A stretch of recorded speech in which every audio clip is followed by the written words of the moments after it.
Republic বাংলায় প্রথম সেই খবর ব্রেক করে চিন্ময় কৃষ্ণপ্রভুর জামিন মঞ্জুর হয়েছে প্রায় 6 মাস পর। এই মুহূর্তে আরো বড় ব্রেকিং উঠে আসছে চিন্ময় কৃষ্ণপ্রভুর কেসে। আরো আপডেট, বিগ ব্রেকিং। চিন্ময় কৃষ্ণপ্রভুর জামিন নিয়ে বড় আপডেট উঠে আসছে। চিন্ময় কৃষ্ণপ্রভুর জামিনের লেগে যেতে পারে, জামিন মঞ্জুর হয়ে গিয়েছে কিন্তু জেল থেকে বেরোতে লাগতে পারে আরো প্রায় 7 দিন। আগামী 3 দিন আদালত ছুটি রয়েছে। আগামী 3 দিন আদালত ছুটি থাকার পর, আদালত বন্ধ থাকার পর রবিবার খুলবে আদালত। রবিবার আদালতে অর্ডার কপি পাওয়ার সম্ভাবনা রয়েছে চিন্ময় কৃষ্ণপ্রভুর। তারপর সেই অর্ডার কপি পৌঁছবে গিয়ে চট্টগ্রাম জেলে। চট্টগ্রাম জেলে যখন অর্ডার কপি পৌঁছবে, তারপর চট্টগ্রাম জেল থেকে মুক্তি পাবেন চিন্ময় কৃষ্ণপ্রভু। অর্থাৎ 3 দিন ছুটির পর একদিন লাগবে সেই অর্ডার কপি আসতে, তারপর আরও 1 থেকে 2 দিন লাগবে অর্ডার কপি পৌঁছতে চট্টগ্রাম জেলে। অর্থাৎ 5 থেকে 7 দিনও লেগে যেতে পারে চিন্ময় কৃষ্ণপ্রভুর জামিন পাওয়ার পর জেল থেকে বাইরে আসতে। কিন্তু অত্যন্ত বড় খবর, চিন্ময় কৃষ্ণপ্রভুর জামিন মঞ্জুর করেছে আদালত। কিন্তু এই মুহূর্তে আরও একটা সম্ভাবনা থাকছে, রাষ্ট্রপক্ষের তরফ থেকে এই জামিন স্থগিতাদেশ চেয়ে যাওয়া হতে পারে আদালতে। কিন্তু ভারতের প্রবল পরাক্রম চিন্ময় কৃষ্ণপ্রভুর ক্ষেত্রে। ভারত বারবার স্টেটমেন্ট দিয়েছে, ভারত বারবার বলেছে চিন্ময় কৃষ্ণপ্রভুর ক্ষেত্রে চিন্ময় কৃষ্ণপ্রভুকে যেভাবে আক্রমণ করা হয়েছে, বারবার বিভিন্ন সময় চিন্ময় কৃষ্ণপ্রভুকে আটকানোর চেষ্টা করা হয়েছে, কিংবা চিন্ময় কৃষ্ণপ্রভুকে যেভাবে মিথ্যে মামলায় জেলে রাখা হয়েছে, ভারত তার বিরোধিতা করেছে। এবং ভারতের প্রবল পরাক্রমে এবার জামিন মঞ্জুর হয়েছে। এবং এরপর রাষ্ট্রপক্ষ এই জামিনের বিরোধিতা করে কিনা সেটাই এখন এই মুহূর্তে দেখার।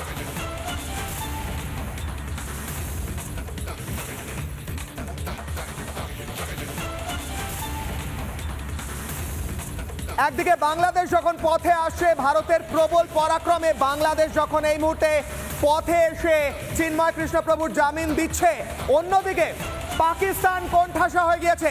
আরো বড় ব্রেকিং, আলোচনায় যাওয়ার আগে আরো বড় ব্রেকিং উঠে আসছে ভারতের ডিজিএমও অর্থাৎ ডিরেক্টর জেনারেল। এই মুহূর্তে খবর উঠে আসছে বালুচিস্তান থেকে। বালুচিস্তানে যে প্রবল রক্তক্ষরণ হচ্ছে তা মেনে নিচ্ছে পাকিস্তান। অন্যদিকে পাকিস্তানকে হুঁশিয়ারি ভারতের ডিজিএমও, পাকিস্তানের DGMO director general of military operation, তাকে ফোন করেছে ভারতের ডিজিএমও। পাকিস্তানের ডিজিএমওকে ধমক দিয়ে বলা হয়েছে এত বড় সাহস কি করে হয়, এত বড় সাহস কি করে হয় যে ভারতের সীমান্তে এসে বারবার গুলি চালানো হচ্ছে। এই মুহূর্তে সবচেয়ে বড় ব্রেকিং, পাকিস্তানের ডিজিএমওকে ফোন করে প্রবলভাবে ধমক দেওয়া হয়েছে ভারতের ডিজিএমও তরফ থেকে। ডিজিএমও অর্থাৎ director general of military operation, সরাসরি ফোন করা হয়েছে পাকিস্তানকে, বলা হয়েছে এত বড় সাহস কি করে হয়, জঙ্গি সন্ত্রাসবাদী দেশ একটা, এত বড় সাহস। এরপর যদি চুক্তি লঙ্ঘন হয় তাহলে ভারত যা পদক্ষেপ নেবে গোটা সীমান্তটাই গুড়িয়ে যাবে। এই মুহূর্তে বিগ ব্রেকিং, ফিরব বিগ ব্রেকিং এই মুহূর্তে। এবার পরপর ব্রেকিং, একদিকে পথে আসছে বাংলাদেশ, অন্যদিকে কোণঠাসা হয়েছে, অন্যদিকে একদম কোণঠাসা হয়ে গিয়েছে পাকিস্তান। এবার দুদিকে দুটো ছবি দেখাচ্ছি। কি ছবি জানেন? কিছুদিন আগে বলেছিলাম পাকিস্তানে শুকিয়ে গিয়েছে জল, দেখাচ্ছি সেই ছবি, প্রমাণ, যে কথা বলেছিলাম তার প্রমাণ স্বরূপ ছবি দেখাচ্ছি, স্যাটেলাইট ইমেজ। দুটো ছবি দেখুন। ডান দিকের ছবি, যখন চেনাব নদীতে জল বইতো, অর্থাৎ সিন্ধু চুক্তি যখন ভারত রদ করেনি, সেই সময় গোটা চেনাব নদী দিয়ে বয়ে যেত জল, এই লালচে জল বয়ে যেত চেনাব নদী দিয়ে, যা খেয়ে বেঁচে থাকতো পাকিস্তান এই জল খেয়ে বেঁচে থাকতো। কিন্তু বেশি ফরফর করলো, যে উচ্চৃঙ্গে বেশি ফরফর করে সে তো পিপিলিকার পাখা হয় মরিবার তরে, কথাই রয়েছে। তারপর কি হলো? ভারত সিন্ধু চুক্তি রদ করলো। তারপর কি হলো? বাঁদিকের ছবি, এই দেখুন, এই গোটা উপত্যকা যেখান দিয়ে এই নদী বয়ে যেত, সেই গোটা নদী পথ এখন শুকনো খটখট করছে। অর্থাৎ পাকিস্তানের শুকিয়ে গিয়েছে জল নেই, গোটা এলাকায় কোনো জল নেই। ডাবল উইন্ডো করে আরো একবার দেখুন পাকিস্তানের কিভাবে শুকিয়ে গিয়েছে জল। একদিকে দেখাচ্ছি চেনাব নদীর ছবি, যেখানে ভারত চুক্তি রদ করার আগে সেখান দিয়ে বইতো জল, কিন্তু এখন এই মুহূর্তে সেখানে শুকিয়ে খটখটে হয়ে গিয়েছে। এরপর আরও দুটো ছবি দেখাবো। পাকিস্তানের এই ডবল ডবল ছবি দেখে পাকিস্তানের যে দ্বিচারিতা, হিপোক্রেসি, সেটা প্রকাশ্যে আনছি। রিপাবলিক বাংলায় কিশলয়ের অগ্নিবাণে পরপর ব্রেকিং নিউজ এবং পরপর ছবি, এবং সেখানে আরও দুটো ছবি দেখাচ্ছি। আজকে সকালবেলা হঠাৎ ভয় পেয়ে সমস্ত পোস্ট, সীমান্তে পাকিস্তানি পোস্ট খালি করে দিয়েছিল পাকিস্তান। এমনকি নিজেদের পতাকা খুলে নিয়ে বাড়ি চলে যায় পাকিস্তান। আর অন্যদিকে রিপাবলিক বাংলা, রিপাবলিক নেটওয়ার্ক যখন সেই খবর দেখায় যে পাকিস্তান নিজেদের সব পোস্ট খালি করে ফ্ল্যাগ নামিয়ে গুটিয়ে নিয়ে বাড়ি চলে গিয়েছে লেজ গুটিয়ে, তখন লজ্জায় আবার এসে প্রত্যেকটা পোস্টে পতাকা লাগিয়েছে পাকিস্তান। নিজেদের লজ্জা ঢাকতে, নিজেদের কাপুরুষ ভাব ঢাকতে এই মুহূর্তে আবারও পতাকা লাগিয়েছে পাকিস্তান। কিন্তু ফাঁস হয়ে গিয়েছে কতটা ভয় আছে তারা।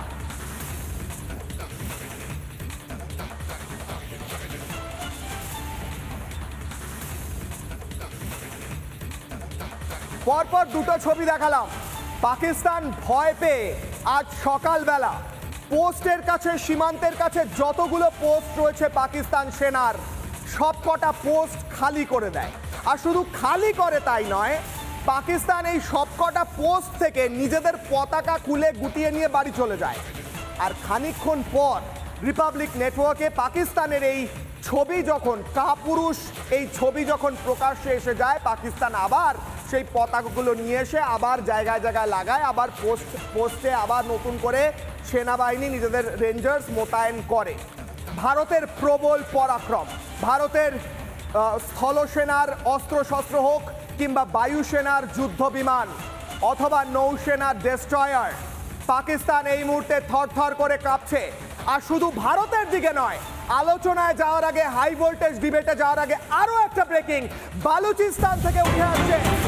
পাকিস্তানের প্রাক্তন মন্ত্রী ফাওয়াদ হোসেন টুইট করে বললেন, এক্স হ্যান্ডেলে পোস্ট করে বললেন যে হ্যাঁ মেনে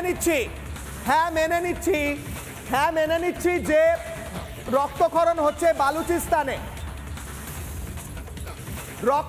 হচ্ছে বালুচিস্তানে, মেনে নিচ্ছে পাকিস্তান। তারা বলছে যে আমাদের এত ক্ষয়ক্ষতি হয়ে গিয়েছে যে আমরা হিসেবের বাইরে চলে গিয়েছি, কোনো হিসেব নেই কতটা ক্ষয়ক্ষতি হয়ে গিয়েছে। পাকিস্তানের প্রাক্তন মন্ত্রী নিজে পোস্ট করছে। গতকাল আমরা দেখিয়েছি গোটা বালুচিস্তান জুড়ে বিদ্রোহীরা দখল করছে একের পর এক এলাকা। কিশলয়ের অগ্নিবাণে বিগ ব্রেকিং। বালুচিস্তানের এই মুহূর্তের পরিস্থিতির কথা স্বীকার করে নিল পাকিস্তান। পাকিস্তানের প্রাক্তন মন্ত্রী তিনি নিজে টুইট এক্স হ্যান্ডেলে পোস্ট করলেন যে বালুচিস্তানের পরিস্থিতি আমাদের হাতের বাইরে চলে গিয়েছে। বালুচিস্তানকে, নিজেদের দেশের একটি প্রদেশকে তারা বলে থাকে তাদের দেশের প্রদেশ, তাকে কি বলছে পাকিস্তানের মন্ত্রী, প্রাক্তন মন্ত্রী বলছে আমাদের শত্রু। অর্থাৎ এই দুটো ছবি দেখুন, একদিকে একসময় বাংলাদেশে রাষ্ট্রদ্রোহী অর্থাৎ ভারত বিরোধী যারা, তারা ছিল এই দেশের মধ্যে থাকা রাষ্ট্রদ্রোহী, ভাম বাম বিভিন্ন রকমের রাষ্ট্রদ্রোহীরা, অতিবাম, এই দেশের মধ্যে তারা জোট বেঁধেছিল। আর পাকিস্তানের সন্ত্রাসী তারা জোট বেঁধেছিল। এই ট্রায়োটা দেখুন, এই তিনটে এন্টিটি, তিনটে লোকের জোট। কোন তিনটে লোকের জোট? এক হচ্ছে বাংলাদেশের ভারতদ্রোহী, তারাও সন্ত্রাসী, তাদের জীবনটা হচ্ছে ভারতের বিরোধিতা করা। আর যাদের হাতে অস্ত্র নেই তারা কি করে? সেই উচ্চিরিঙ্গেরা এসে ভারতের সংবাদ মাধ্যম, বিশেষ করে রিপাবলিক বাংলার পোস্টে গিয়ে তাদের কাজ নেই, চাকরি নেই, পেটে ভাত নেই, ভিক্ষা করে খেতে হয়, কিন্তু একটা করে ফোন জোগাড় করেছে কোনো মতে, সেই ফোনে বসে বসে কমেন্ট করে। রিপাবলিক বাংলার পেজে এসে কমেন্ট করা হচ্ছে বাংলাদেশের এই উচ্চিরিঙ্গে ভারত বিরোধী আরশোলাদের প্রবল পরাক্রম। এবার আসি এই ভারতের মধ্যে থাকা ভারত বিরোধীদের কথায়। যারা ভারতের রাষ্ট্রবাদী খবর করে কিংবা রাষ্ট্রবাদী কথা বলে, তাদের বিরুদ্ধে গিয়ে এই বাংলাদেশি ভারত বিরোধীদের সঙ্গে জোট বাঁধে তারা। আরেকদিকে রয়েছে পাকিস্তানি সন্ত্রাসীরা। এবার প্রত্যেকে পথে আসছে। কিশলয়ের অগ্নিবাণে আমার আজকের অগ্নিবাণ। কিশোর অগ্নিবাণে আজকে আমি প্রশ্ন করছি না, আমি আজ বলছি। কি বলছি? ভারতের পরাক্রমে দিশেহারা পাকিস্তান এবার পথে এলো বাংলাদেশও। কিন্তু পথে এসেও বাংলাদেশ কোথাও এখনো বাংলাদেশের ভেতরে যে কট্টরপন্থীরা রয়েছে, জেহাদিরা রয়েছে, এই জামাতে এই সেই এরা রয়েছে, তারা বলছে চিন্ময় কৃষ্ণপ্রভুকে মুক্তি দেওয়া যাবে না। তাই নিয়ে ইউনুস বড় চিন্তায়। কি করব? ভারতকে শত্রু বানাবো, তাহলে তো গুঁড়িয়ে যাব, নাকি জামাতিদের শত্রু বানাবো? আমি যাব আলোচনা এই মুহূর্তে, এই ডবল আলোচনা। একদিকে পাকিস্তান দিশেহারা, অন্যদিকে ধীরে ধীরে পথে আসছে বাংলাদেশ। এই আলোচনায় যাব। আমার সঙ্গে এই মুহূর্তে স্টুডিও যারা উপস্থিত রয়েছেন, কর্নেল রাজীব কুমার শ্রীবাস্তব, প্রাক্তন সেনাকর্তা। আমার সঙ্গে রয়েছেন অরিন্দম আচার্য, প্রাক্তন পুলিশ কর্তা। আমার সঙ্গে রয়েছেন অরিত্র দত্ত বণিক, অভিনেতা তথা তিনি পলিটিক্স নিয়ে মন্তব্য করেন, কথা বলেন। সালাউদ্দিন শোয়েব চৌধুরী রয়েছেন সম্পাদক ব্লিটস, এবং শ্রীমৎ ব্রহ্ম বিদ্যানন্দজি মহারাজ রয়েছেন মহাসচিব সন্ত সমিতির। আমি প্রথমে সালাউদ্দিন সাহেবের কাছে যাব। সালাউদ্দিন সাহেব, আজকে 6 মাস বাদে বাংলাদেশের হাইকোর্টে চিন্ময় কৃষ্ণপ্রভুর জামিন মঞ্জুর হয়েছে। জামিন মঞ্জুর হওয়ার পরে কিছু ক্ষেত্রে শোনা যাচ্ছে রাষ্ট্র নাকি এর বিরোধিতা করতে পারে, কেউ কেউ বলছেন করছে। কিন্তু আমি বলবো এই 6 মাস বাদে ভারত যখন প্রবল পরাক্রম দেখাচ্ছে, পাকিস্তানকে পথে আনছে, পাকিস্তান মিউ মিউ করছে, তখন বাংলাদেশে এই ডেভেলপমেন্ট, বিশেষ করে চিন্ময় প্রভুকে এই সময় মুক্তি দেওয়া, আমার মনে হচ্ছে কোথাও যেন তাৎপর্যপূর্ণ। কি বলবেন? অনেক অনেক ধন্যবাদ কিশোর ভাই। চিন্ময় কৃষ্ণ প্রভুকে জামিন মঞ্জুর করার কিছুক্ষণের মধ্যেই উচ্চ আদালতের চেম্বার জজ আদালতে ওরা এই জামিন স্থগিতের জন্য আবেদন করেছেন। এই চেম্বার জজ আদালতে জামিন স্থগিতের যে অপসংস্কৃতি, সেটা চরম আকার ধারণ করেছিল শেখ হাসিনার সময়, শেখ হাসিনার সরকারের সময়। এভাবে মানুষের জামিন আটকে দেওয়া হতো চেম্বার জজে গিয়ে। এই ইউনুস জঙ্গিশাহীর সময় এই সংস্কৃতিটা এতটা নেই। কিন্তু আজ আমি হতবাক হয়ে গেছি যে চিন্ময় কৃষ্ণ প্রভুর জামিন স্থগিতের আবেদন করেছে অ্যাডভোকেট অন রেকর্ড, মানে অ্যাটর্নি জেনারেলের অফিসে কিছু আইনজীবী আছেন। আমরা জানি এখন আদালতগুলো কাদের নিয়ন্ত্রণে, সেই আইনজীবীরাই আবেদন করেছেন জামিন স্থগিতে। আপনি যেটা বলছিলেন, এরই পাশাপাশি দেখুন বাংলাদেশে আজকে থেকে 3 মাস আগে বা 2 মাস আগেও রাস্তায় রাস্তায় ভারত বিরোধী স্লোগান হতো, হিন্দুদের বিরুদ্ধে স্লোগান হতো, আল কায়দা ইসলামিক স্টেটের ফ্ল্যাগ দেখা যেত। এই রিপাবলিক বাংলা, রিপাবলিক নেটওয়ার্ক এবং এ ধরনের কিছু টেলিভিশন চ্যানেলের কারণে আজকে বাংলাদেশে আল কায়দার পতাকা দেখানো হয় না, ভয় পায়। ইসলামিক স্টেটের পতাকা দেখানো হয় না, ভয় পায়। হিন্দুদের নিয়ে কোনো বাজে কথা প্রকাশ্যে আর বলা হয় না, এটাও ওরা ভয় পায়। কারণ ইউনুস বুঝে গেছে যে ওর সময় একেবারেই শেষ।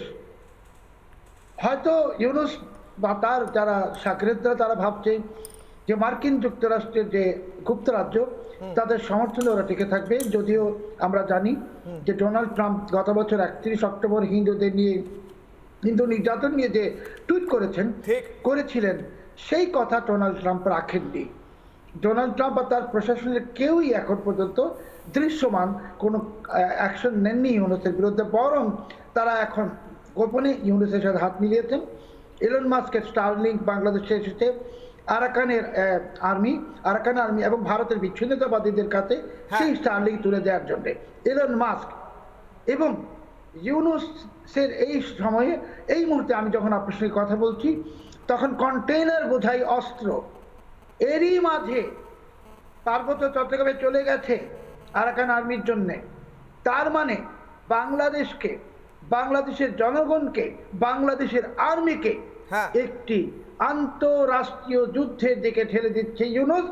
যেই আর্মি, যেই জেনারেল ওয়াকারুজ্জামান এই ইউনুসকে গত বছর 8 আগস্ট ক্ষমতায় বসিয়েছিলেন, সেই ওয়াকারুজ্জামান এবং বাংলাদেশ সেনাবাহিনীকে এবার যুদ্ধের দিকে ঠেলে দিচ্ছে ইউনুস। আপনি একটি গুরুত্বপূর্ণ কথা বললেন সালাউদ্দিন সাহেব। আপনি বললেন আজ থেকে 3 মাস আগে যেগুলো করতো, যেভাবে ভারত বিরোধিতা করতো, সেগুলো করতে এই মুহূর্তে ভয় কাঁপছে। সেই জায়গায় দাঁড়িয়ে তারা বুঝতে পারছে, খানিকটা রিয়েলাইজেশন হচ্ছে, আপনি বলছেন দ্রুত। না, রিয়েলাইজেশন না, ভয় তো পাচ্ছে। কিন্তু আমি যেটা বলছি যে আজকে ইউনুসের নতুন খেলা শুরু হয়ে গেছে। এখন আর হিন্দু নিধন নয়, এইবার বাংলাদেশ সেনাবাহিনীকে ধ্বংসের খেলা। যেই খেলায় পাকিস্তানি আইএসআই এবং পাকিস্তানের সন্ত্রাসী চক্রের প্রধান আসিফ মনির এবং এরা সবাই আছে। বাংলাদেশ সেনাবাহিনী এখনো বুঝতে পারছে না, ওদেরকে ধ্বংস করে দেওয়া হবে। আমি আজকে প্রকাশ্যে এই রিপাবলিক বাংলায় অন রেকর্ড বলছি, ওয়াকারুজ্জামান সাহেব আপনাকেই বলছি, আপনি হয়তো ভাবছেন ইউনূস আপনার কোনো ক্ষতি করবে না, ইউনূস আপনাকে এবং আপনার পুরো সশস্ত্র বাহিনীকে যুদ্ধের মুখে ঠেলে দিচ্ছে। সেই যুদ্ধের অস্ত্র আপনিও জানেন এরই মধ্যে পৌঁছে গেছে বান্দরবনে, এবং আগামী মাসের শুরু থেকে বিপুল পরিমাণ অস্ত্র আসবে কন্টেনার বোঝাই হয়ে। বড় কথা বলছেন আপনি, আপনি অত্যন্ত বড় তথ্য ফাঁস করছেন। সালাউদ্দিন সাহেব, আমি আপনার কাছে আবার আসবো, এই নিয়ে এই বিষয় বিশদে আরো জানবো, কিন্তু আমার কাছে এই মুহূর্তে একটি ব্রেকিং এসছে। আমি দুটো বিষয় আজ আলোচনা করছি। এই দুটো দেশ, ভারতের দুপাশে থাকা, যাদের মধ্যে থাকা কিছু এলিমেন্ট ভারত বিরোধিতা করে, তাদের আজকে কিভাবে শায়েস্তা করা হচ্ছে। এই মুহূর্তে অত্যন্ত বড় খবর, ভারতের প্রত্যাঘাতের আশঙ্কায় পাকিস্তান গিলগিট ও স্কারদু থেকে সমস্ত উড়ান বাতিল করে দিল পাকিস্তান। বড় ব্রেকিং আসছে, গিলগিট থেকে স্কারদু পর্যন্ত সমস্ত উড়ান বাতিল করেছে পাকিস্তান। সমস্ত উড়ান বাতিল করলো পাকিস্তান সরকার। পাকিস্তান কতটা ভয় পেয়েছে এই মুহূর্তে চিন্তা করা যায় না। গিলগিট স্কারদু থেকে উড়ান বাতিল করে দিচ্ছে, সমস্ত নেভি জাহাজগুলোকে একদম নিয়ে এসে দাঁড় করিয়ে রেখেছে। ভারত কবে আক্রমণ করে দেয় সেই নিয়ে চিন্তায় পাকিস্তান। আমি ফিরবো আবার আলোচনায়, আমি যাব কর্নেল সাহেবের কাছে। কর্নেল স্যার, আমি প্রত্যেকের কাছে যাওয়ার আগে আপনার কাছে একটা বিষয় জানতে চাই। আজকে পরপর বেশ কয়েকটি আপডেট হলো।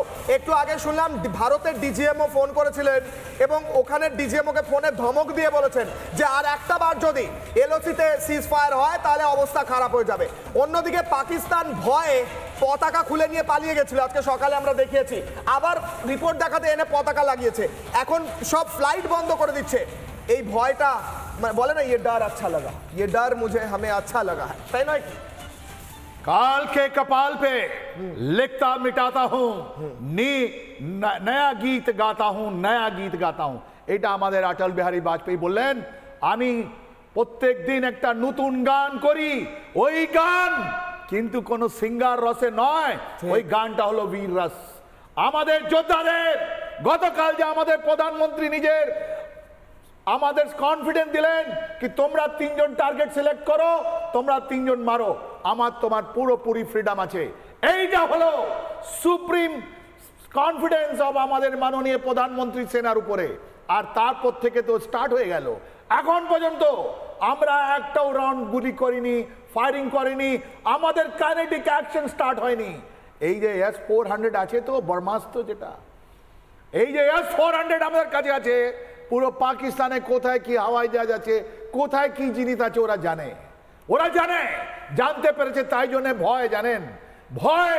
ওদের চিফ অফ আর্মি স্টাফ আজকে লুকিয়ে আছে, জিনিস করছেন।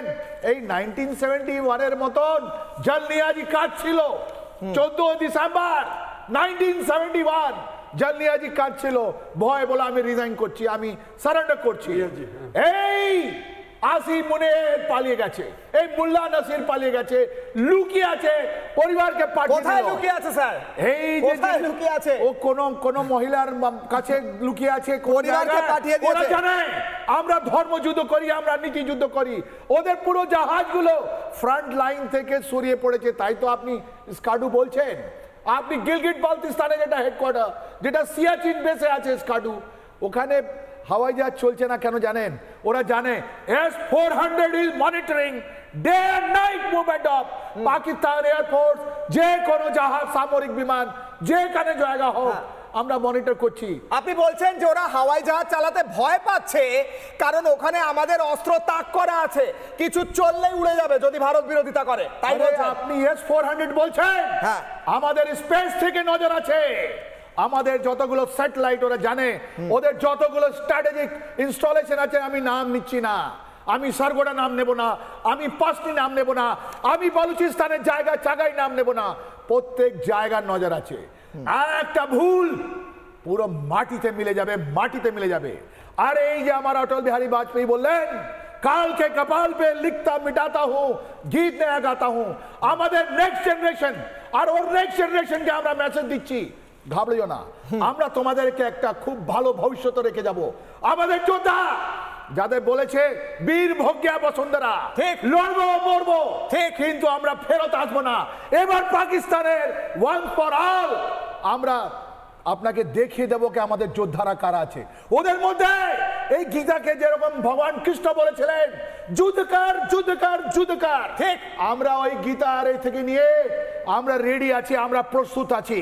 যদি দম থাকলে চলে আয় এই ডিজিএমও কাছে ফোন করে, কোনো লাভ নেই, কোনো লাভ নেই।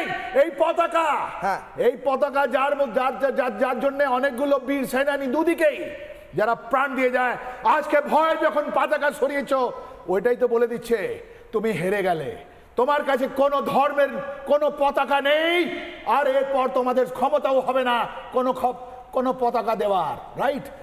এই স্যার আমার একটা কথা রয়েছে, আমার একটা ব্রেকিং নিউজ রয়েছে, আমি বাকিদের কাছে যাওয়ার আগে এই ব্রেকিং নিউজটা নেওয়া জরুরি।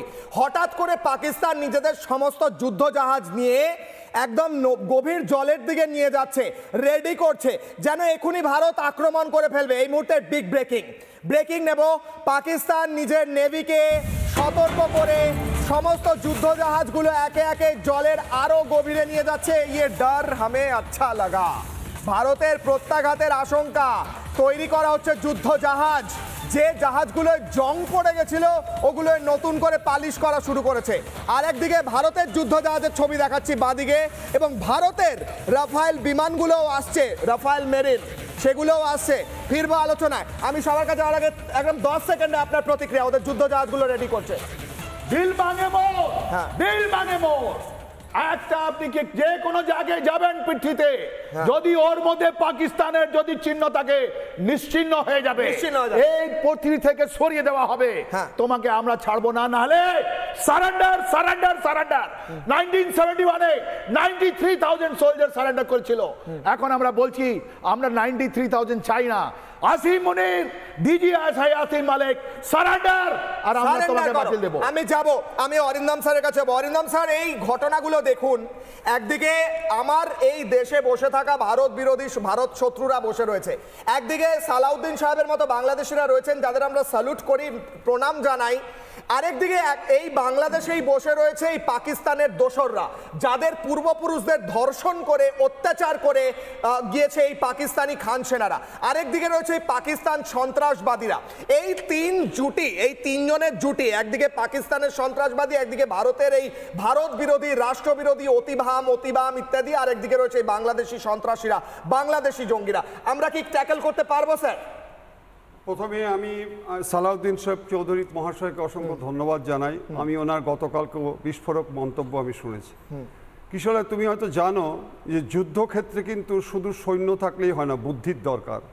আজকে ইন্ডিয়া যেভাবে নাকি আজকে এয়ারফোর্স বলো, পদাতিক বলো, নৌবাহিনী থেকে শুরু করে জলটা নিয়ে যে সমস্ত বুদ্ধিমত্তার পরিচয় দিচ্ছে, এতে কিন্তু তারা শিহরিত। আমার আজকে মনে পড়ে নেতাজি সুভাষচন্দ্র বোস আমার মাতৃভূমিকে মুক্ত করার জন্য বলেছিল রক্ত দাও স্বাধীনতা দেব। আর আজকে কিন্তু আমি দ্বিধাহীন কণ্ঠে বলি যে সন্ত্রাসবাদের বিরুদ্ধে আজ বিশ্ব পেয়েছে বল, মায়ের চোখে জল মোছাতে চল রে সবাই চল। আজ বিশ্ব কিন্তু আজকে দিকে উঠছে বিশ্ব। আমি আজকে বলবো যে ইন্ডিয়া গভর্নমেন্ট, বিশেষ করে আমাদের যে প্রধানমন্ত্রী যে দুজনকে দিয়েছে, মিস্টার ডোভাল এবং জয়শঙ্কর বাবুকে যে দায়িত্ব দিয়েছে, যে আন্তর্জাতিক ক্ষেত্রে যেভাবে নাকি সারা বিশ্ব ভারতের পাশে এসে দাঁড়িয়েছে, এবং তারা যে আজকে বুঝতে পেরেছে এই সন্ত্রাসবাদকে যদি আমরা আজকে নিশ্চিন্ত না করতে পারি, আজকে যদি তাদের শেকড়কে যদি আমরা আজকে বিচ্ছিন্ন না করতে পারি, সারা বিশ্বে কিন্তু আজকে সেটা বিস্তার করবে। কেন আজকে বলছি? আরে ভাই, ফুটবল মাঠে খেলতে গিয়ে ক্যাপ্টেন আজকে হারিয়ে গেছে, তার মানে আমি বলতে চাচ্ছি যে সেনা প্রধান আসিফ মুনিম খুঁজেই পাওয়া যাচ্ছে না। আপনারা জানেন যে এই সেনা প্রধান থেকে ক্যাপ্টেন হারিয়ে গেছে, দারুণ, এইটা মনে থাকবে, ক্যাপ্টেন হারিয়ে গেছে, ক্যাপ্টেন হারিয়ে গেছে, খেলবে কি করে?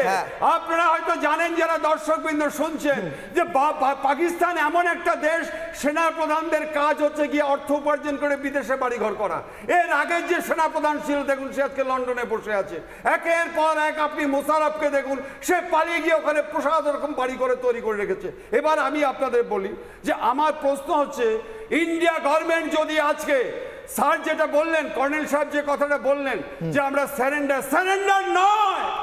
পাকিস্তানে যখন 1971-এ 92 লক্ষ সারেন্ডার করেছিল, এই সারেন্ডারে হবে না স্যার, এদেরকে নিশ্চিহ্ন করে দিতে হবে, সারা পৃথিবী থেকে এদেরকে বিচ্ছিন্ন করে দিতে হবে। কারণ এরা যদি আজকে রক্ত বীজ, এরা যেখানে আজকে বিয়ে করবে, সন্তান প্রসব করবে, তারাই আজকে সন্ত্রাসবাদ হবে। শেষ করছি একটা কথা বলে, আমাদের একটা বিরাট আশা আমি আজকে দিচ্ছি ভারতবাসীকে। পাকিস্তান দুটো সন্তান জন্মগ্রহণ করতে বলেছে, পাকিস্তান দুটো সন্তান জন্ম দিতে চেয়েছে। সেই দুটো সন্তানকে একটা হচ্ছে বালুচিস্তান, একটা হচ্ছে পোক। সেই পোকটা হচ্ছে কি? সেই পোকটা হচ্ছে আমাদের কাশ্মীরে যে অধিকৃত কাশ্মীর, এই দুটো সন্তান। কিন্তু আমি ভারতবাসীকে বলবো, আমি সরকারকে বলবো যে এই সন্তানদের নেওয়ার আগেও কিন্তু চিন্তা করতে হবে, কারণ এদের রক্ত বীজে কিন্তু আজকে সন্ত্রাসবাদের রক্ত রয়েছে। অতএব এদের বীজটাকে, এদের এই জায়গাটাকে যদি আজকে উপড়ে না দিতে পারে কিশলয়, তাহলে কিন্তু ভারত কিন্তু আজকে আবার ভুল করবে। আমার মনে আবার ভুল করবে। আমি আসবো, আবার অরিত্রর কাছে যাব এবং আমি মহারাজের কাছে আসবো। তার আগে আমার কাছে আরো বড় ব্রেকিং আসছে। একদিকে শুকিয়ে গিয়েছে পাকিস্তানের জল, সেই খবর দেখিয়েছি, সেই নিয়ে আরো বড় ব্রেকিং এই মুহূর্তে। সিন্ধু চুক্তি নিয়ে বৈঠক, সিন্ধু জলবন্টন চুক্তি নিয়ে বৈঠক আজ রাত 8টায় অমিত শাহের নেতৃত্বে হবে বৈঠক। বৈঠকে থাকবেন জল শক্তি মন্ত্রী সি.আর. পাতিল। এই ছবিটা, তার সঙ্গে আরো একবার ডবল উইন্ডোটা আমি দেখাবো। একদিকে সিন্ধু চুক্তি হ্রদের আগের ছবিটা আমি দেখাচ্ছিলাম একটু আগে, যখন চেনাব দিয়ে জল বয়ে চলেছিল, পাকিস্তানের ভারত বিরোধীরা জল পেত ভারত থেকে, সেই জল এখন শুকিয়ে গিয়েছে, পাকিস্তানের শুকিয়ে গিয়েছে জল। সেই ছবিটাও দেখাবো এই মুহূর্তে। বড় ব্রেকিং, অর্থাৎ জলবন্টন চুক্তি নিয়ে আবারও বৈঠক। আরো কয়েকটা নদী শুকিয়ে যেতে চলেছে পাকিস্তান, শুনতে পাচ্ছিস, আরো কয়েকটা নদী শুকোতে চলেছে। সেই ছবিটা ডবল উইন্ডোটা যদি নেওয়া যায়, চেনাব নদী, শিয়ালকোটে চেনাব নদীর ছবি, এপ্রিল 26, যখন জলবন্টন চুক্তি রদ হয়নি, এই যে কালো জিনিসটা বইছে, এটা হচ্ছে জল, যে জল খেয়ে বেঁচে থাকতো পাকিস্তান। আর এবার দেখুন ডান দিকের ছবিটা, চেনাব নদী শুকিয়ে গিয়েছে, ভারত জল বন্ধ করে দিয়েছে। জল না পেয়ে ছটফট করছে পাকিস্তানের সন্ত্রাসবাদীরা। এই জল না পেয়ে এদের লড়াই কি করব?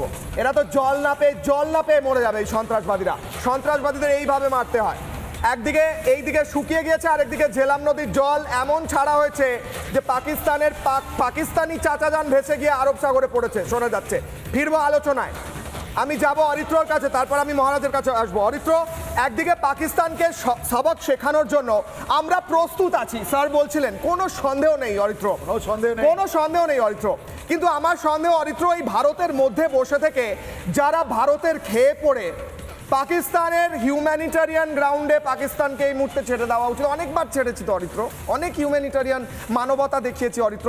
মানবতা দেখিয়ে 26 জনকে মেরে দিচ্ছে, 28 জনকে, 200 জনকে, এরকমভাবে মানবতা দেখাতে থাকবো অরিত্র? ভারত বিরোধিতা ভারতে বসে এরকম করে করা যায় অরিত্র?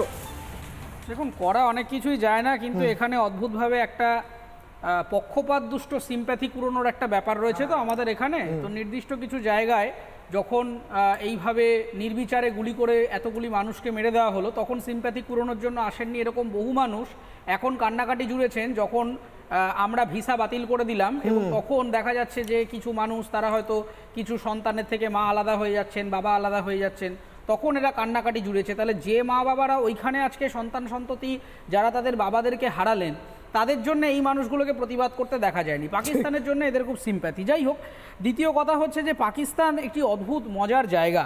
আমি কিছুক্ষণ আগে খবর পাচ্ছি ডিফেন্সের নেটওয়ার্ক থেকে যে আমাদের কিছু করতে হবে না, পাকিস্তানে খাইবার পাখতুনখোয়াতে পুলিশ আর আর্মির মধ্যে মারামারি লেগেছে। তার কারণ হচ্ছে পুলিশ নাকি আর্মিকে টোন টিটকিরি করেছে, মানে একটা দেশের পুলিশ তার আর্মিকে মানে না। তাহলে সেখানকার নাগরিক এবং রাজনৈতিক ব্যবস্থা কি করে আর্মিকে মারবে? আপনারা শুধু ভাবছেন যে বালুচিস্তান স্বাধীনতা চাইছে, তা নয়। আমি আপনাকে 5টা আলাদা জায়গার নাম বলে দিচ্ছি যারা এই মুহূর্তে তৈরি আছে অন্যান্য আশপাশের রাষ্ট্রগুলি থেকে তাদের সহযোগিতা দিলেই তারা পাকিস্তানের থেকে টাটা বলে চলে যাবে। প্রথম, পাঞ্জাব। পাকিস্তানের অন্যতম অর্থনৈতিক ভিত্তি হচ্ছে পাকিস্তানের যে পাঞ্জাব প্রদেশ রয়েছে, তাদের নিজস্ব অর্থনৈতিকভাবে তারা এতটাই স্বাবলম্বী এবং স্বতন্ত্র যে তারা দীর্ঘদিন ধরেই মনে করছে যে পাকিস্তানের এই গুন্ডামি তাদের চলছে না, তারা আলাদা হয়ে যেতে চায়। তারপরে আছে সিন্ধ প্রদেশকে স্বাধীন করবার জন্য করাচিতে একটা বিরাট অঙ্কের পপুলেশন রয়েছে যারা সিন্ধকে আলাদা করে দিতে চায়। তারপরে আছে বালুচিস্তান দীর্ঘদিন ধরে স্বাধীনতার জন্য ওখানে লড়াই করে যাচ্ছে। তারপরে আছে খাইবার পাখতুনখোয়া এবং ফেডারালি অ্যাডমিনিস্ট্রেটেড ট্রাইবাল এরিয়াস, যারা একটা বিরাট অঙ্কের মানুষ, যারা পাশতুন ল্যাঙ্গুয়েজে কথাবার্তা বলেন এবং আফগানিস্তানের সাথে তাদের একটা সাংস্কৃতিক ডিপ লিঙ্ক রয়েছে। তারা দীর্ঘদিন ধরে আফগানিস্তান যদি তাদেরকে সহযোগিতা করে, তারা একেবারে গ্ল্যাডলি পাকিস্তানের থেকে আলাদা হয়ে যেতে চাইবে। এবং আপনাদের এখন মাথায় রাখতে হবে যে এই মুহূর্তে পৃথিবীতে যুদ্ধ মানে ওই কামান বন্দুক নিয়ে তেড়ে যাওয়াটাই যুদ্ধ নয়। এখন যুদ্ধ হয় হচ্ছে অর্থনীতির ভিত্তিতে, যুদ্ধ হয় হচ্ছে রাজনৈতিক বুদ্ধির ভিত্তিতে, ইনফরমেশন ওয়ার, ডিজিটাল ওয়ার এবং সাইবার ওয়ারফেয়ার। আপনি অবাক হয়ে যাবেন যে গতকাল রাত্রি 2টোর সময় আমার কাছে প্রথম ইনফরমেশন আসে যে পাকিস্তানের ইনফরমেশন মিনিস্টার মাঝরাত্রে হঠাৎ 2টোর সময় একটা স্পেশাল মিটিং কল করেছিলেন। সেই মিটিংয়ে সাবজেক্ট হচ্ছে যে তার কাছে নাকি ক্রেডিবল ইনফরমেশন আছে যে ভারত নাকি আগামী 24 থেকে 36 ঘন্টার মধ্যে আক্রমণ করবে, তাই তিনি সমস্ত উচ্চপদস্থ লোকেদেরকে নিয়ে মিটিং করছেন। আরে মশাই, যখন ভারতবর্ষে আপনাদের সেনাপ্রধানের উস্কানিতে এবং ব্লুপ্রিন্ট বানিয়ে এখানে লস্করি তৈবা এতগুলো লোককে মারছিল, সেই ইনফরমেশনটা আগে নিলে আপনারা বেঁচে যেতেন। দ্বিতীয় কথাটা হচ্ছে যে আমাদের দরকার নেই ওইভাবে কামান দেখে ইত্যাদি করার। আমরা আজকে জল বন্ধ করেছি, আমরা এরপরে ট্রেড রুট বন্ধ করে দিচ্ছি, আমরা এরপরে স্বাস্থ্য পরিষেবা এবং এক্সপোর্ট বন্ধ করে দিচ্ছি। আপনি নিশ্চয়ই জানেন যে ভারতবর্ষ দীর্ঘদিন আগেই, এখন যেটা নিয়ে পাকিস্তানের আগে একটা লম্পজম্প ছিল কংগ্রেসের আমলে, যে পাকিস্তান একটা আমাদের মধ্য ইউরোপের সাথে একটা ট্রেড রুট, একটা গুরুত্বপূর্ণ ট্রেড রুট ছিল। কিন্তু দীর্ঘ বছর ধরেই ভারতবর্ষ রাশিয়াকে ব্যবহার করে এবং আমাদের সাউথ এশিয়াকে ব্যবহার করে আমরা একটা বিকল্প ট্রেড রুট অলরেডি বানিয়ে ফেলেছি, বা অনেকটাই আমরা সেই কাজে সফল। ফলে পাকিস্তান যদি আমাদেরকে ট্রেড রুট না দেয়, আমাদের কিচ্ছু এসে যাবে না। এবং সেই ভয়টা আপনার আজকের অগ্নিবাণের যে দ্বিতীয় প্রশ্ন, যে বাংলাদেশ কেন এত শান্ত হয়ে গেল, তার একটাই কারণ, তার কারণ বাংলাদেশও বুঝে গেছে যে ভারতকে আজকে সারা পৃথিবীর সমস্ত ফার্স্ট ওয়ার্ল্ড কান্ট্রি থেকে তারা সমর্থন জানাচ্ছে। তারা আজকে কেউ অস্ত্রশস্ত্র দিয়ে সাহায্য করছে, কেউ বাণিজ্যিকভাবে সাহায্য করছে।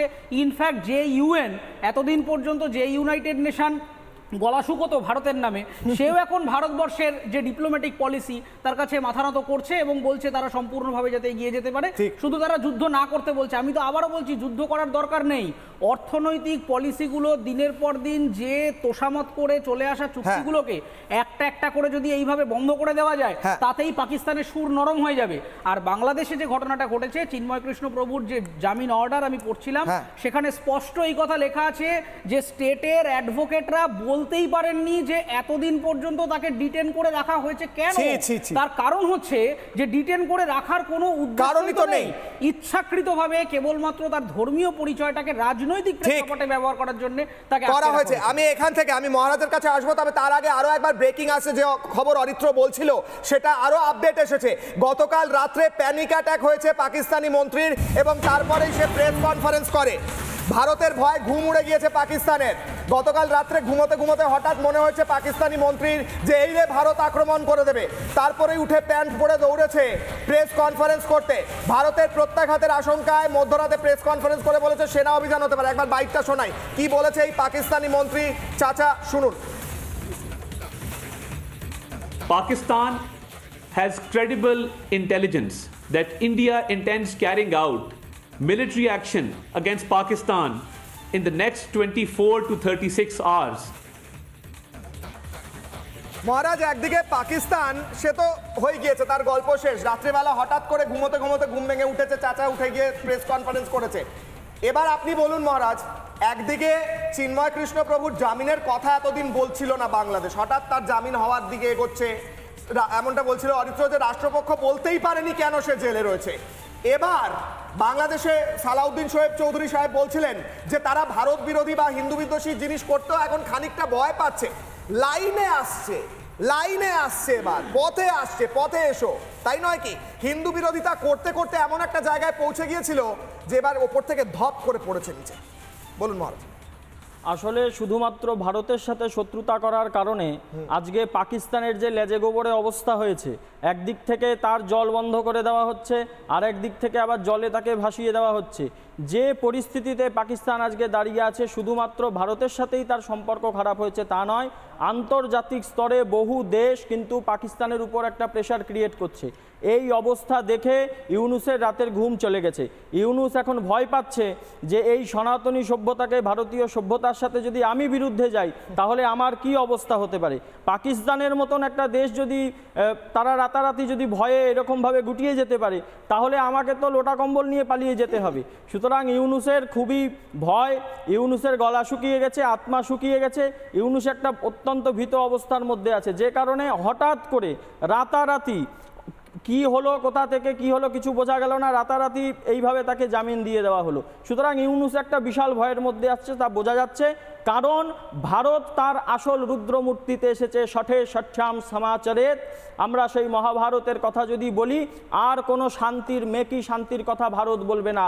ভারত এবার অস্ত্র ধরবে, ভারত এবার ভারতের বিরুদ্ধে যে চোখ রাঙাবে তার গলা টিপে ধরবে, এবং হিন্দু সভ্যতার বিরুদ্ধে পৃথিবীর বুকে যে তাকাবে তার গলা টিপে ধরবে। হিংসেন প্রতিহিংসনম, হিংসা করলে তার প্রতিহিংসা সহ্য করতেই হবে। একদমই মহারাজ। আমি কর্নেল স্যারের কাছে আসবো। কর্নেল স্যার, এখনই দেখাচ্ছিলাম এই মন্ত্রী, চাচা মন্ত্রী, তিনি রাত্রেবেলা হঠাৎ ঘুম থেকে উঠে প্রেস কনফারেন্স করে ফেলেছেন। অরিত্র যেমনটা বলছিল, আবার অরিত্র এমনটাও বলছিল যে পুলিশকে টিটকিরি করেছে, পুলিশ নাকি পুলিশ টিটকিরি করেছে, পুলিশ আর্মিকে টিটকিরি করেছে, তাই পুলিশের দিকে আর্মি গুলি চালাচ্ছে, আর্মির দিকে পুলিশ গুলি চালাচ্ছে। আর কি কি করা যায় বলুন তাদের নিয়ে? আমি আসিফ নজরুলের নাম শুনেছেন? হ্যাঁ, উনি আছেন বাংলাদেশের ইন্টারিম গভর্নমেন্টের মেম্বার। হ্যাঁ, উনি তো পয়সা পেয়েছিলেন, উনি তো, ওনার তো ছবি বেরিয়েছে এলইটির সঙ্গে, সন্ত্রাসবাদীদের সঙ্গে যারা আমাদের পাহাড়গাঁওতে এরকম করলো। আসিফ নজরুল সাহেব, রাত্রিবেলা আপনার নিজের প্যান্টটা রেডি থাকবেন, আপনি প্যান্টটা পরে রাখবেন। আমরা জানি না কবে আপনার বাড়ির অ্যাড্রেসটাও আপনি চেঞ্জ করে রাখবেন। আমরা যদি কোনো লিঙ্কেজ পাই, আসিফ নজরুল সাহেব, ইয়োর ডেজ আর নাম্বার্ড। আর তার সঙ্গে আমি তিনজন আরো লোককে কথা বলে দিই। এই ডিসেম্বর মাসে বাংলাদেশ আর্মি চিফ বলেছিলেন কি চায়নার জিনিসগুলো, চায়না হাতিয়ারগুলো খুব চিপ আর খুব ভালো। এই যুদ্ধটা হচ্ছে, দেখিয়ে দেবো আমরা, JF-7 হোক বা চাইনিজ যে কোনো গুডস হোক, ইন্ডিয়ার সামনে কতদিন টিকছে। এই আমরা কথা বলতে চাই ওয়াকুরুজ্জামানকে কি চায়নার দালালি ছেড়ে দিও, চায়না দালালি করছিলে, এখন আমরা বুঝিয়ে দেব কি ওই যে মিসাইলগুলো এসছে, ওই যে এয়ার ডিফেন্স সিস্টেমগুলো আসছে, কতগুলো কারগর আমরা আছি না ওরা আছে, এই ডিফেন্স টেকনোলজি বুঝিয়ে দেব। আর ওই দুজন জেনারেল সাহেব, লেফটেন্যান্ট খোলাখুলি বলছি, এই যে PSO লেফটেন্যান্ট হাসান পাকিস্তানে গেছিলেন, আর এই যে কোয়ার্টার মাস্টার জেনারেল যিনি জামাতের আছেন, ওদেরকে বলে দিই, আপনি, আমরা জানি আপনাদের জমি মাটি আছে বিদেশে, পালিয়ে যান, বাংলাদেশ ছেড়ে পালিয়ে যান। এই যে বাংলাদেশ মাটি থেকে যেটা উঠবে, এটা আপনাকে ছাড়বে না, এটা আপনাকে ছাড়বে না। আজকে আপনাকে এরকম মজবুর হতে হয়েছে আমাদের স্বামী চিন্ময়ানন্দকে ছাড়তে, বিকজ আপনি জানেন আপনার খেতি সমাপ্ত। Your খেল is finished, Mr. খেলা শেষ। আমরা এখানে শেষ করতেই হচ্ছে স্যার। আমি প্রত্যেকের কাছে গেলাম একবার করে এবং বলতে, প্রত্যেককে আমি অনুরোধ করেছিলাম যে আজকের এই পরিস্থিতি নিয়ে কথা বলতে। প্রত্যেকে যা বললেন, এই মুহূর্তে আমি বলবো আমাদের ডিজিটাল স্ট্রিমে প্রায় 2 লক্ষ মানুষ ফেসবুক, ইউটিউব, টুইটার, ইনস্টাগ্রাম সব মিলিয়ে দেখছিলেন আমাদের এই প্রোগ্রাম কিশলয়ের অগ্নিবাণ, এবং তারপর তো টিভির দর্শকরা রয়েছেনই। আপনাদের প্রত্যেককে ধন্যবাদ এই কারণে, আপনারা আমাদের সঙ্গে ছিলেন এবং দেখছিলেন কিভাবে পাকিস্তান লেজে গোবরে হয়ে কোণঠাসা হয়েছে আর বাংলাদেশ পথে এসেছে। বাংলাদেশ তো পথে এসেছে, পাকিস্তানও পথে আসবে, আর পথে না আসলে গুঁড়িয়ে দেওয়া হবে। কিন্তু কখন কোথায় গুঁড়োবে সেটা ভারত ডিসাইড করবে, ভারত ঠিক করবে। পাকিস্তান ততক্ষণ ভয় কাঁপুক, আর রাত্রিবেলা হঠাৎ করে ঘুম ভেঙে উঠে প্যান্ট পরে দৌড়ক প্রেস কনফারেন্স করতে। চাচা যান, রেডি থাকবেন, আরেকটা প্রেস কনফারেন্স আজকে রাতে হয়ে যাক, খেলা হয়ে যাক। ছোট্ট বিরতির পর ফিরছি, দেখতে থাকুন Republic Bangla. I'll find you through the dust and the storm. I'll find you through these machines I'll carry.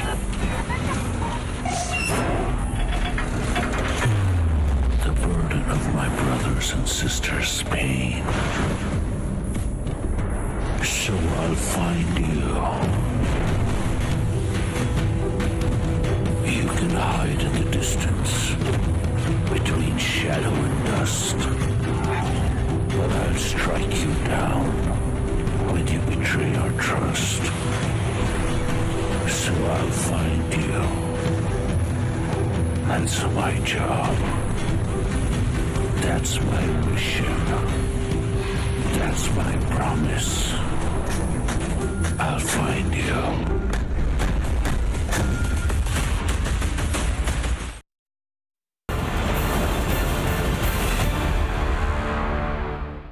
নানা ধরনের কন্টেন্ট দেখার জন্য লাইক করুন, শেয়ার করুন আমাদের ফেসবুক পেজ, সাবস্ক্রাইব করুন আমাদের ইউটিউব চ্যানেল। পাশাপাশি অন্যান্য ব্রেকিং নিউজের জন্য অবশ্যই চোখ রাখুন রিপাবলিক বাংলায়।